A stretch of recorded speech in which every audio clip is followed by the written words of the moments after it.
When I was 17, I came home to an empty house, just like every other day after school. But that day was different. There was no dinner cooking on the stove. No TV playing in the background. No one asked about my day. And as I stepped inside, I noticed it was eerily silent. That's when I saw it. On the kitchen counter, there was a note, just a piece of paper, no explanation, no apology. It simply said, "You'll figure it out." For a moment, I thought I was in a dream. But as the cold reality set in, I realized what it meant. My family was gone. And I had no idea why. I had always been close to my family, or at least I thought I was. I spent my childhood helping out at home, cooking meals, looking after my younger brother. I made sacrifices to make sure things ran smoothly, even when I was only 12. But I had never expected this. My parents, the people who had raised me, had decided to leave without a word of explanation, leaving me alone. I picked up the note, staring at it for what felt like hours, hoping the words would change. They didn't. The house felt like a hollow shell, and my heart felt like it was sinking in my chest. I wasn't sure where to go, or even who to turn to. The silence around me was deafening. At first, I tried calling my mom's phone, then my dad's. But there was no answer. It felt like they had disappeared from the world. I looked through the house, hoping to find something that could explain their sudden departure. There was nothing. Just empty rooms, silent walls, and that damned note. That moment, the truth hit me like a brick. I was on my own for weeks. I didn't understand what had happened. My life had been a routine. Wake up, go to school, come home, help around the house, and repeat. I never saw the cracks in the facade of my family. But now, it was clear, they had been unhappy for a long time. They hadn't just left me behind, they had decided, somewhere along the way, that I wasn't worth enough to even say goodbye. I tried to convince myself I was fine. I was smart. I was strong. I could figure it out. But every night, when I lay down on the couch I had claimed as my bed, the tears would come. I was too proud to admit how much it hurt, but deep down, I felt a cold emptiness that nothing seemed to fill. The days blurred into one another. I stayed up late, staring at the ceiling, trying to understand what I had done wrong. Why had they left me behind? What did I do that was so unforgivable? I couldn't think of a single moment where I had done something that would justify their actions. But here I was, alone. Soon, I realized that I needed to focus on surviving, not wallowing in the past. I couldn't afford to stay in this house. It was too big for one person, and the bills started piling up. So, I packed up what little I had left and rented a small storage unit, using whatever money I had saved up from part-time jobs. It wasn't much, but it was enough to buy me some time. I spent my days looking for work, but most places turned me down, citing my age or lack of experience. So, I kept applying, hoping something would come through. My savings were running low, and my stomach started to growl more often than I cared to admit. I ate peanut butter with a spoon for breakfast, lunch, and dinner. I didn't care. I just needed to keep moving forward. One night, exhausted and hungry, I collapsed on the floor of my storage unit. My back ached, and my head spun with the exhaustion of the past few weeks. I couldn't understand how I had gotten to this point. Just a few months ago, I had been a normal teenager, living with my family. Now, I was sleeping in a cold, empty room with no one around to care, but I wasn't going to let this break me. I applied for another job, a late-night shift at a diner. The manager, a gruff woman named Jo, was skeptical at first. But I promised her that I would show up on time and work hard, and she reluctantly gave me a chance. It wasn't glamorous. The work was tiring, and the pay was low, but it was something. I worked the night shift, cleaning tables and serving food to people who barely noticed me. But it was a job. And it was the first step in my survival. One night, after I nearly collapsed from exhaustion, Jo let me take a short nap in the break room. It was the first time someone had shown me any kindness in weeks. And for the first time since my family left, I started to believe that maybe I could make it through this. Over the next few months, things slowly began to improve. I worked hard at the diner, saving every penny I could. I picked up shifts whenever I could, doing whatever it took to stay afloat. There were times I wanted to quit, to give up, but something inside me pushed me to keep going. I learned the value of hard work and perseverance. I didn't have the luxury of giving up. The bills were mounting, and the world didn't care about my struggles. So, I kept pushing forward, day by day. One day, a regular at the diner, an older man named Carl, noticed my work ethic. He was a successful businessman, always well-dressed, with a kind smile. After my shift, he pulled me aside and offered me a temporary job cleaning out office files at his company. It was a small role, but it paid triple what I made serving food. I didn't hesitate. I said yes immediately. That job marked the beginning of something bigger. The more I worked at the office, the more I realized that I was capable of more than I had ever imagined. I began to ask questions, learn new skills, and take on more responsibilities. I stayed late when I needed to and took extra shifts when they were offered. Slowly but surely, I worked my way up the ladder. By the time I turned 22, I was freelancing full-time. It wasn't glamorous, but it was mine. I had the freedom to choose my hours, and for the first time in years, I didn't feel like I was drowning, just. When I thought I was starting to build a life, something unexpected happened. I received a message from my brother, Michael. We hadn't spoken in years. The message was brief, just a few lines, asking if I wanted to reconnect. I didn't know what to think. After everything that had happened, after they had abandoned me. Without a word, I wasn't sure if I could handle hearing from him. The pain of being left behind still cut deep, and I wasn't sure if I was ready to face it, but something inside me told me to respond. So, I did. I sent him a short message back. It's been 12 years. What changed? The response came quickly. I've thought about you every day. I'm sorry. I should have done more to reach out. I was young, and I didn't understand. But I want to fix things now. A few days later, Michael and I arranged to meet at a coffee shop in the city. The tension in the air was palpable. We hadn't seen each other in years, and I wasn't sure what to expect. When I walked into the cafe, I saw him immediately. He was sitting at a table, looking older, with a slight receding hairline, but his eyes were the same. We locked eyes for a moment before he stood up. Neither of us moved to hug the other. There was too much distance, too much time between us. We sat down, awkwardly at first, talking about everything but what really mattered, our parents, the betrayal, the years of silence. Eventually, Michael began to apologize. Emma, I'm so sorry. I was just a kid when it all happened. I didn't know they were planning to leave you behind. I was too scared to stand up to them. I should have done something. His voice cracked, and I saw the remorse in his eyes. I wanted to believe him, but I couldn't. I asked the question that had been haunting me for 12 years, why me? Why was I the one left behind? Michael looked down at his coffee, then back up at me. They always saw you as the strong one. The independent one. They thought you'd be fine on your own. They thought you didn't need them as much as I did.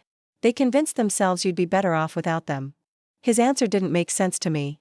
It didn't explain the years of silence, the pain I had endured. But I listened, trying to make sense of his words. Over the next few hours, Michael explained more. He admitted that our parents had struggled financially and that their business had failed. He spoke of the mounting medical bills and the stress they were under. But none of it explained why they left me behind.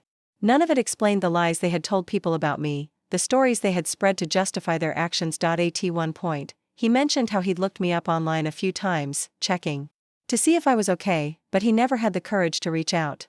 I felt a pang of anger. If he was truly concerned, why hadn't he done something earlier? I asked him that. His answer was vague, filled with excuses. I was just trying to survive. 2. I didn't know how to fix things. I didn't know what to think. Part of me wanted to believe him. But another part of me felt that he, too, had been manipulated, just like I had been. As the conversation drew to a close, I made the decision to set boundaries. I told him that I was willing to have a relationship with him, but only on my terms.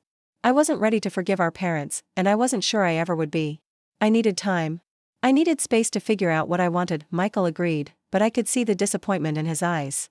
I didn't care. I wasn't going to let guilt push me into a decision I wasn't ready to make. After meeting Michael, I thought I would finally have some peace. But just a few days later, I received an email from my mother. It was cold and distant, with no apology. She just said, "We made mistakes. We want to make amends." I stared at the screen for what felt like hours, trying to make sense of it. How could they ask for forgiveness after everything they had done?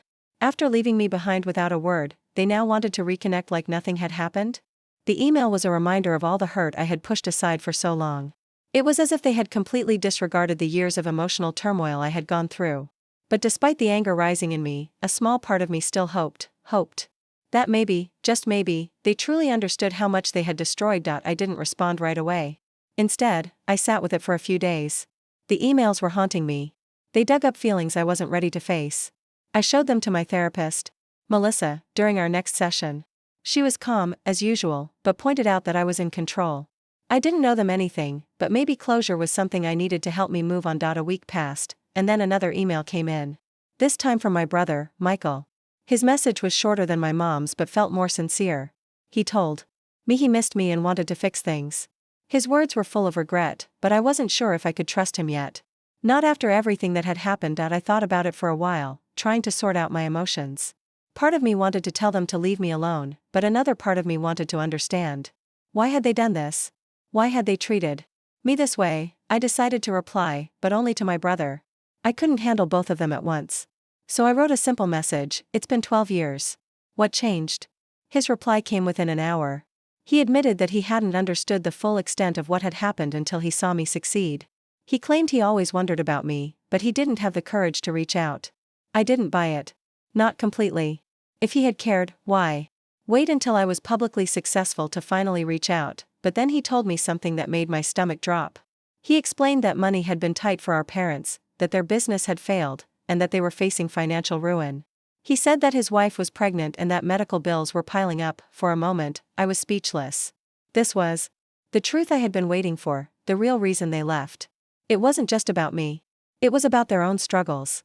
They had used me as an excuse for their own failure. I didn't know how to respond. A part of me wanted to be angry, but another part of me just felt sorry for them. The realization that they were struggling, that they were broken too, hit me harder than I expected. I sat with it for days, unsure of what to do with this new information. Eventually, I decided to meet with Michael in person again. This time, I wanted to set clear boundaries. I couldn't continue to live in this limbo of emotional manipulation. I had been trying so hard to build something new for myself, and I wasn't going to let them tear that down. We met in a small coffee shop, halfway between where we both lived. When I walked in, I saw him right away. He looked nervous, but he stood up when he saw me. We didn't hug. We just sat down, awkwardly at first, but then, as the conversation went on, I could see the sincerity in his eyes. He apologized again for everything that had happened. But this time, it was different. This time, he acknowledged the pain. "I was just a kid," he said, his voice breaking. "I didn't know what to do. I should have stood up to them. I should have done more." We talked for hours that day. And by the end of our conversation, I had made a decision. I told him that I was willing to have a relationship with him, but only on my terms. I wasn't ready to forgive our parents, not yet. And maybe never. But I was open to healing, to understanding what had happened. After the meeting, I went back home, still feeling conflicted but clear on one thing: I wasn't going to let my past control me anymore. I didn't owe them forgiveness, and I wasn't ready to invite them back into my life. But I was ready to set boundaries, real boundaries that would protect me from further manipulation. It wasn't easy. Every time I checked my phone, there was another email, another message. But I stayed strong. I didn't reply right away. Instead, I focused on my work, my friends, and the family I had built for myself. People who had been there when I needed them, not just when it was convenient. Then, one day, after weeks of silence, I received another email from my mom. This time, it was different. She acknowledged everything. She admitted to the mistakes they had made. She apologized, not in the way I had hoped, but in a way that showed she understood. For the first time, I felt a sense of closure. I thought about responding, but I knew I wasn't ready for that.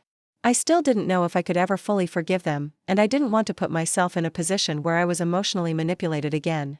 So, I made the decision to take some time for myself.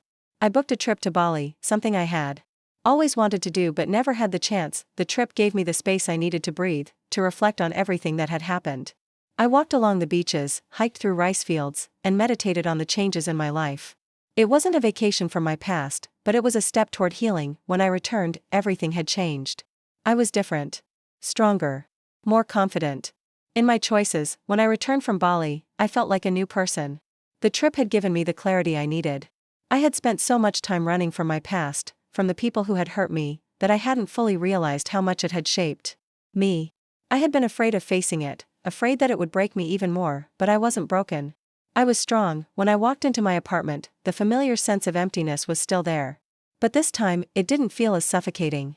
I had taken control of my life again. I had created something for myself that no one could take away. The emails kept coming. My mom, my dad, and even my brother all reached out again. But I wasn't responding. I had set my boundaries, and I wasn't about to let them violate them. I had been clear with them. I was done being manipulated. I had moved on, and it was time for them to respect that. But one day, I received a message that made me hesitate. It was from Michael. The subject line read, "We need to talk." I clicked on the message, my heart beating a little faster. I had told myself I wasn't going to respond to anything from them anymore. I had made peace with the fact that they weren't the family I needed. But a part of me, the part that still craved closure, wanted to know what they had to say. I opened the message. "I understand why you've been so distant. I just wanted to let you know that we're finally getting help. Mom and Dad are going to therapy. They want to change. They want to make things right. I don't know if you'll ever forgive them, but I hope you'll give us a chance. You're still my sister. And I miss you. I sat with the message for hours. My fingers hovered over the keyboard, but I couldn't bring myself to type a response. I didn't want to make a decision out of guilt. I had learned that much on my journey: don't make decisions based on the past, but on the person you are now. So, I didn't respond. The next few weeks were full of ups and downs. Some days, I felt strong, like I had everything under control. Other days, I struggled. The old wounds would reopen, and the emotional scars felt like they were still fresh, but something had changed within me. I had begun to create my own family. Not one built out of obligation or blood, but out of people who truly cared about me. One evening, I sat down for dinner with a few close friends. We laughed, shared stories, and ate the food we had all contributed to preparing. It was one of those rare moments where everything felt right. In that moment, I realized I was finally surrounded by people who wanted to be there, not because they had to, but because they chose to. I looked around the table at my friends, feeling a sense of peace. This was my family now. And I wasn't going to let anyone, least of all my parents, take that away from me. Months passed, and I found myself stronger with every step. I had rebuilt my life. My business was thriving, and I had begun to trust people again. I was no longer afraid of being abandoned. I had learned that I was enough, even without the people who were supposed to love me unconditionally. But then, one day, I received a phone call from Michael. His voice was shaky, and I could hear the distress in it. "They came to the house," he said. "Mom and Dad. They showed up at our place. They're asking for you. They don't understand why you're not responding." I felt my heart drop into my stomach. I had been expecting something like this. They had crossed my boundaries before, and I knew they would keep trying. But this time, I wasn't going to back down. "Michael," I said, my voice calm but firm. "I've already told them what I need. If they can't respect that, then it's on them. They don't get to dictate my life anymore. They don't get to show up uninvited. I'm done." Michael was silent for a moment before he spoke again. "I understand. I wish it were different." "I know," I replied. "But I have to do this for myself. I'm not going to let them manipulate me anymore.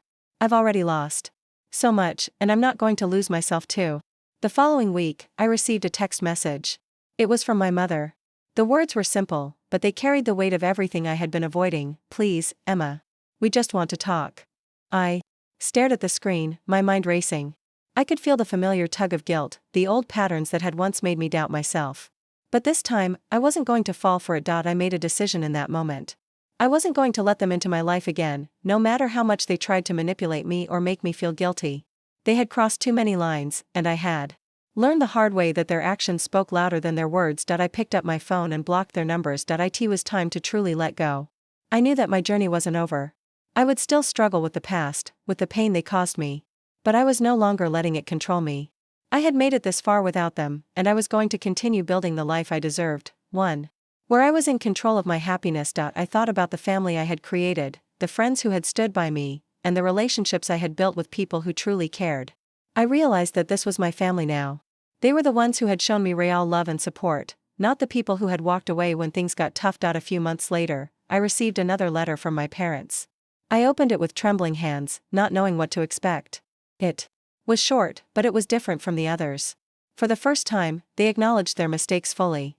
There were no excuses, no demands. Just an honest acknowledgement of their failure as parents. I showed the letter to Michael, and we talked about it over dinner.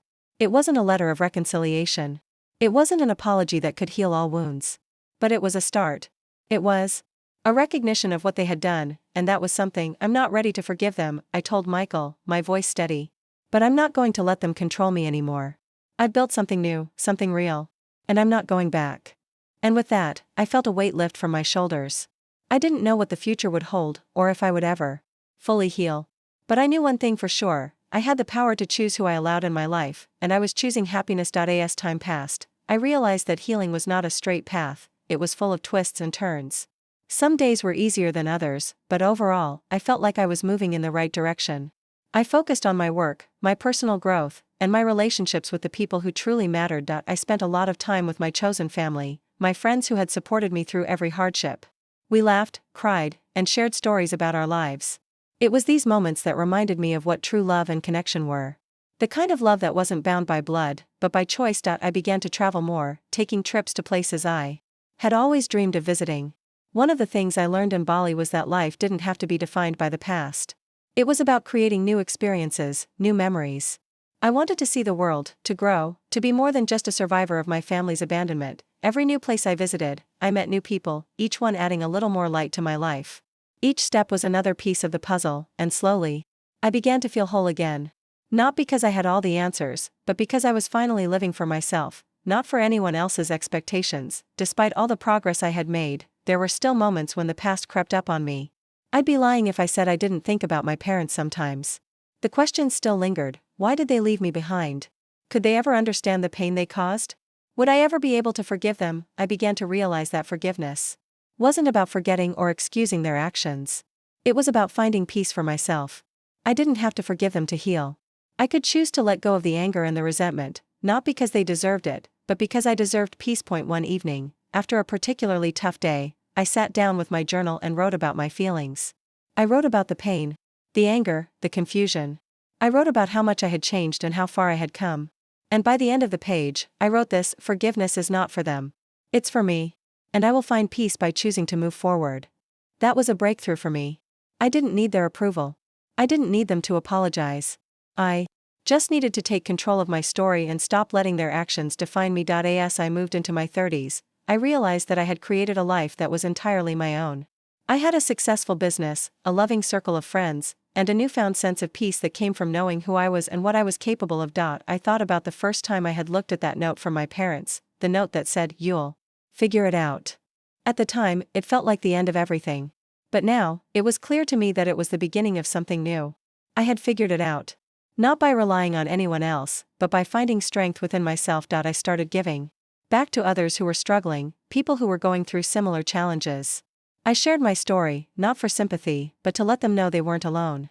I became involved in mentorship programs, offering guidance to those who had faced abandonment or neglect. It felt good to be a source of strength for others, to show them that healing was possible, no matter how dark the road seemed. One thing I had learned over the years was the importance of setting boundaries. In the past, I had allowed others to walk all over me, to manipulate my emotions, to control my actions. But now, I understood that boundaries weren't just about protecting myself, they were about respecting my worth. I refused to let anyone, whether it was my parents or anyone else, cross those boundaries. I had worked too hard to build the life I had, and I wasn't going to let anyone tear it down. Whenever I felt myself slipping, whenever I felt the urge to let someone back into my life who didn't deserve it, I reminded myself of how far I had come. I didn't need their approval. I didn't need their validation. I had created a life filled with people who loved and respected me for who I was, not for what I could give them. One quiet evening, as I sat on my balcony overlooking the city, I thought back to everything I had been through.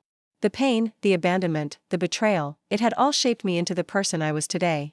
I had survived the darkest times of my life, and now I was thriving. But more than that, I had learned the most important lesson of all: I was worthy of love, respect, and happiness.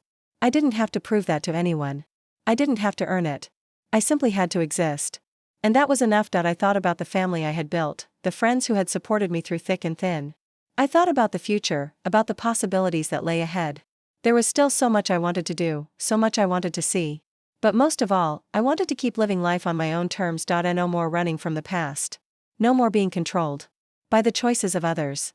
I had figured it out. And I was finally free. Months later, I received one last message from my mom. I hadn't heard from her in a while, and I wasn't sure if I was ready to respond. But this time, something was different. The tone was genuine, and the words were not filled with excuses or demands. She apologized, finally acknowledging the hurt they had caused. It wasn't the apology I had once hoped for, but it was enough to bring a sense of closure. I didn't have to forgive her, but I could let go of the resentment. I could move forward without carrying the weight of the past. I didn't respond immediately.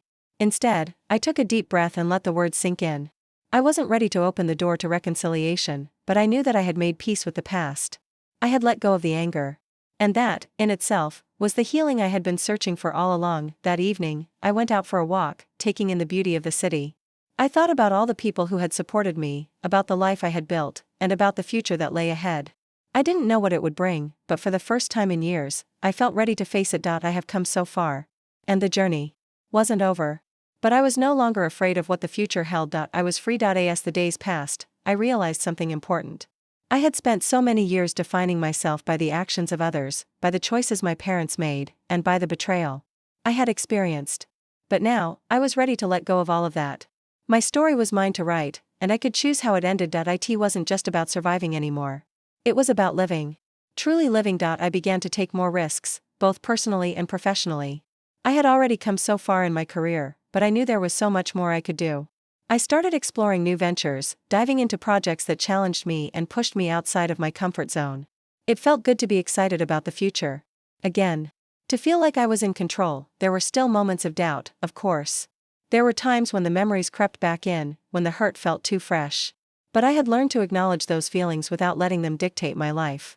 I could feel the pain, but I didn't have to let it control me. One evening, Michael called me. His voice was different this time. There was no desperation, no guilt trip, just a simple conversation between siblings who were slowly rebuilding their relationship. "Hey, Emma," he said, his tone lighter than I had ever heard it. "I just wanted to check in. How are you doing?" I smiled, feeling a sense of warmth that I hadn't felt in years. "I'm doing well, Michael. Really well." For the first time in a long time, we spoke without the weight of the past hanging over us. We talked about our lives, his kids, my business, the crazy things we'd both experienced. We laughed, just like we used to when we were younger. After the call, I realized that healing wasn't just about forgiveness, it was about creating new relationships, building new memories, and redefining what family meant. I didn't need to forgive my parents to have peace. But rebuilding my relationship with Michael, on my terms, felt like a new beginning point. One of the hardest things I had to let go of was guilt. For so long, I had carried the weight of their abandonment, convinced that somehow I was to blame. I had believed that I wasn't good enough for them to stay, that I wasn't worthy of their love. But as I continued to grow and learn, I realized that their actions were not a reflection of me. They were a reflection of their own inability to care for their family. I wasn't the one who had failed, it was them. Letting go of that guilt wasn't easy, but with each passing day, it became a little easier to breathe.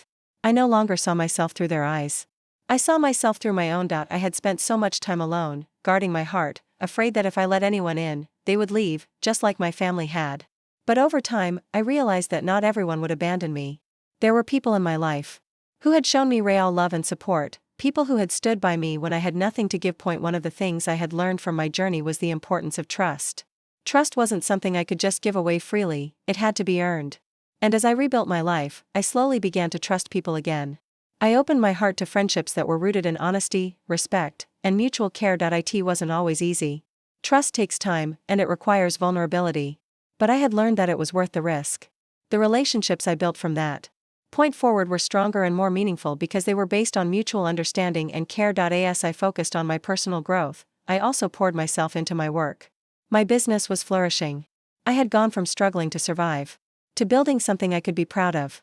I was no longer just working for survival, I was working because I loved what I did. I expanded my business, hired a few employees, and began mentoring young entrepreneurs who were just starting out. I shared my story with them, not for sympathy, but to show them that it was possible to rise above even the darkest of circumstances. I knew what it was like to feel lost, to feel abandoned. But I also knew what it felt like to rebuild, to create something from nothing, to fight for the life I wanted. And that was exactly what I wanted to teach others. One evening, while reflecting on everything I had gone through, I decided to write a letter to myself. A letter to the person I had been before all of this started. The scared, lost 17-year-old who didn't know what the future held. Dear Emma, you've been through so much. You've faced more than anyone should have to face. But through it all, you have never given up. You have fought for yourself, for your life, and for your future. And that is something to be proud of. I know the road hasn't been easy.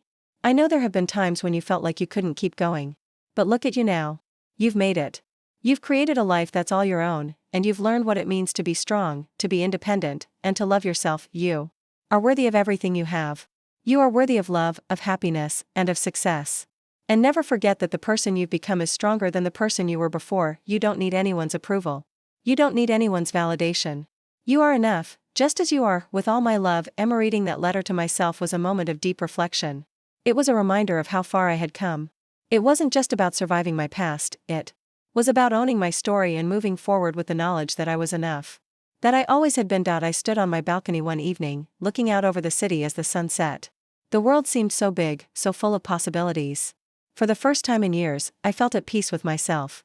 I wasn't defined by the mistakes of my past. I wasn't defined by my family's actions. I had defined myself. And that was enough. The pain of the past would always be a part of me, but it no longer controlled me. I had chosen to move forward. I had chosen to heal. And I was finally free. It had been over a year since I had last heard from my parents. The emails had stopped, the phone calls had ceased, and my life had gone on without them. For a while, it felt like the past was finally behind me. I had built a new life, surrounded by people who loved me for who I was, not for what I could give them. But then, one morning, I received another email from my mom. The subject line simply read, "Can we talk?" I froze for a moment, staring at the screen. Part of me wanted to ignore it, to let it go and move forward with my life. But another part of me, the part that still had questions, still wanted closure, felt a strange pull. I opened the email. It was brief, but the words were different from the ones before. This time, my mom didn't ask for forgiveness or make excuses. She just said, "I understand if you don't want to talk to us. I just want you to know that we regret everything. We were wrong. And we're truly sorry." It was the first time I had heard those words. And as I read them, I felt a strange mixture of relief and disbelief. All these years, I had wondered if they would ever truly understand what they had done. And now, they were finally acknowledging it. I didn't know what to do with it. Part of me wanted to respond, to tell her that I had moved on, that I had built a new life without them. But another part of me felt the weight of everything I had been through. I didn't owe them anything. But I also didn't want to carry this burden of unanswered questions forever. So, I decided to reply, not to forgive them, but to find closure. I sat down at my computer and typed out my response. It wasn't a long message, but it was honest. I told her that I appreciated the apology, but that I had moved on. I told her that I had learned to live without her and my dad, and that I had built a life for myself. "I don't hate you," I wrote. "But I also don't need you in my life anymore. I've learned to be my own person. And that's something I'll never let go of." I sent the email, then closed my laptop. It wasn't a magical moment of closure. It wasn't an epiphany that made everything better. But it was a step forward. I had let go of the anger, and I had found a way to release the past. With that email sent, I felt a strange sense of peace wash over me. For the first time in years, I didn't feel like I was carrying the weight of my parents' abandonment. I had finally released it. And with that release came a new sense of freedom. I started focusing more on my future.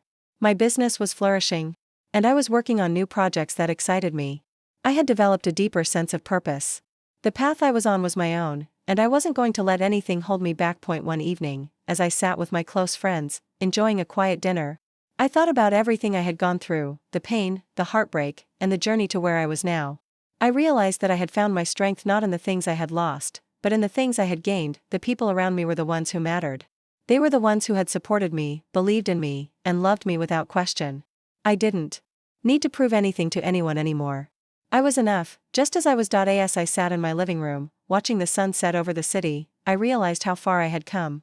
The girl who once felt abandoned and lost had transformed into a woman who knew her worth. I wasn't defined by my past, by the choices of others.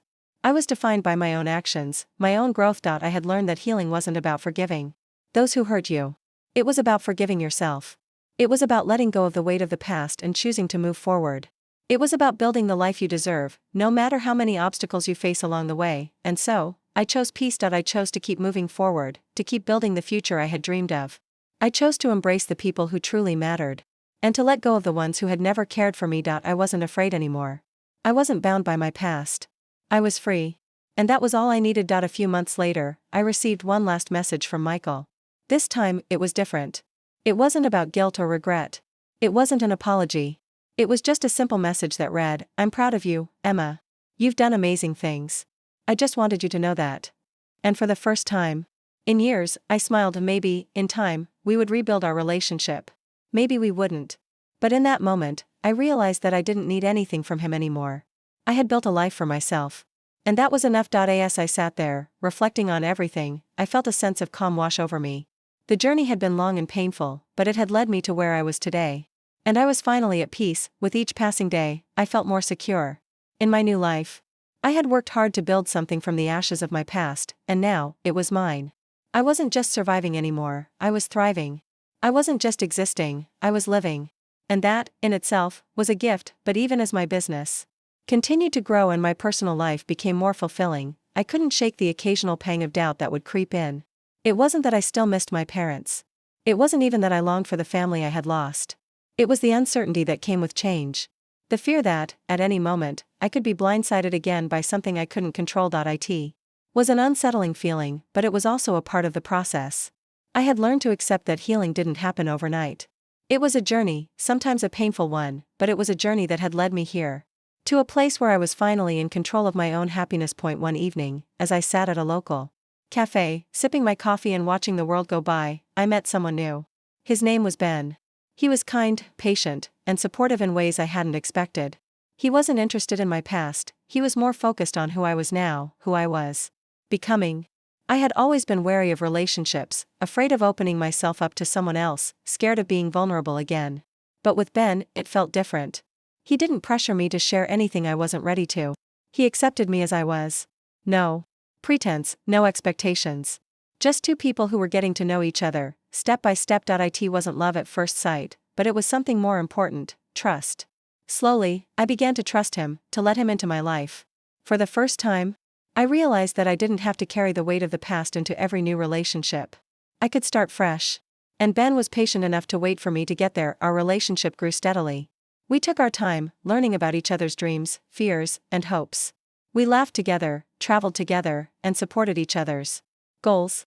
Ben became a part of the future I was building, and slowly, he became a part of the family I had always hoped for. There were still moments when I felt afraid. Afraid that the past would catch up with me, that I would be abandoned again, that I would be betrayed once more. But I had learned that fear didn't control me anymore. I wasn't going to let it define my future. I realized that the fear of being hurt was something I would always carry with me. But I didn't have to let it paralyze me. I could choose to be vulnerable. I could choose to trust. I could choose to love, and so, I did. One evening, I sat at my desk, staring at the blank page in front of me.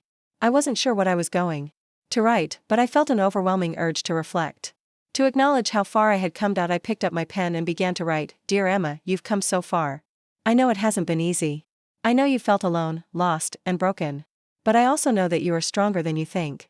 You are capable of more than you ever imagined. You have been through the worst, but you are still standing.